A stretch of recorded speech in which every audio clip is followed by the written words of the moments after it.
Hi, my name's Jake Landfair, and I'm a real estate appraiser and a real estate broker. And I'm going to explain to you why using price per square foot to value real estate is a bad idea. So imagine hypothetically you have land worth $80,000 and you want to build a 1 square foot little house.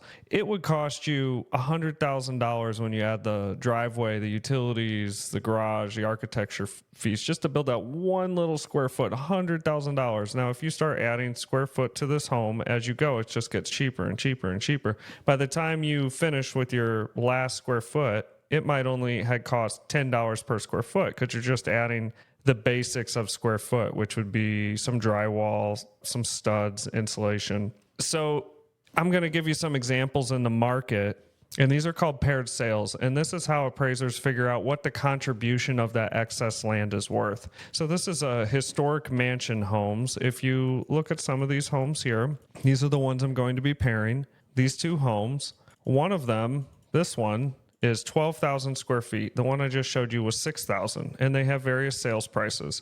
So if you look at this little graph I drew out, this is the average price per square foot. This is the sales price of each of the comps, and this is the square footage of those comps. When you minus this out, the difference is $150,000, and the difference in square footage was 6,412. So what that means is that excess 6,412, the higher sale had, when you divide that sales price, it's only $23 per square foot. So the contribution is only $23 per square foot. That is not related to the average. And if you stick with me, you're going to get this concept. Let me show you another example. Paired sale. These are also in this historic mansion neighborhood. These are updated ones. This one's 12,000 square feet. It has significant updates. And the house basically next door, a couple doors down, is half the size, but yet it's sold a real similar price at 2.4. So when you look at these graphs, let me pull this up for you. So again, you got the average price, you got the sales price of each of those, and you have the square footage. Now, when you minus those out, the extra 5,000 square foot the higher sale had only cost or contributed $79, $80 a square foot, and that's unrelated to the average price per square footage. Now, why is that? One of the main reasons is property type. So if you take a 2-story and a ranch, or a 1-story, here's a neighborhood with a ranch and a 2-story. They're right across the street from each other. If you notice, the ranch sold for $385, and the 2-story, of course, sold more and is larger. But now if you look at this little image, the 1-story cost $385, $1,400. Its average price is $275. Now, if you took that average price and were trying to figure out how much a house was worth, and then you times $275 by a larger size, you would end up saying this 2-story was $750. But in the market, you can see it's only selling for $470 with an average of $184. So it ends up being cheaper to build up than out often. So in this example, both of these land prices would have been the same, and you would have just had a difference in property style. So that difference comes out to be $85,000 more for the 2-story, but you're getting 1,148 square feet, which means the builder, it only cost him $74, or at least that's what he's selling it to you, per square foot. So you really can't use these average prices for anything unless you extrapolate all of these things first, and you have a lot of things to extrapolate. Here's another example.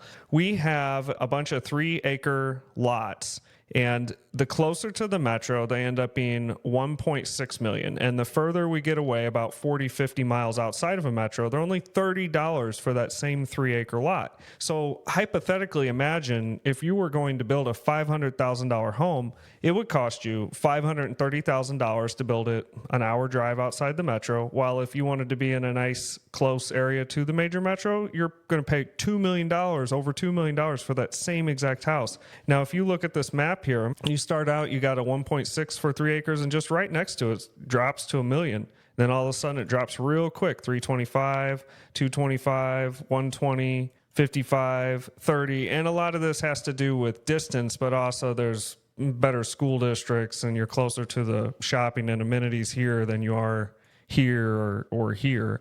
So if you're going to use a price per square foot, and you shouldn't to value real estate, you have to extrapolate all the things that are not related to price per square foot. And that includes land, that includes property styles, that includes condition, quality, foundation type, basements, how many garages, pools. So it gets very complex, and I would not recommend you do that. And the reason I say this is you're going to get a lot of real estate agents, you're going to get property owners, you're going to find sales in the neighborhood, and maybe yours or the comp is 100 or 200 square feet bigger, and you're going to think in your head, well, the average price per square foot is 400, so my extra 100, 200 square feet is worth $40,000 to $80,000 more. And that is not how you do it. That might only be worth $10 per square foot. So it might be worth a little more, your extra 100 square feet, but it might only be a few $1,000s, not $40,000, $50,000. And you really need to look at this market data and these paired sales to see how much it is, because in one example, it was $20 to $80 in one neighborhood. And some neighborhoods, it might contribute several $100s per square foot, but it's almost never as high as the average price per square foot.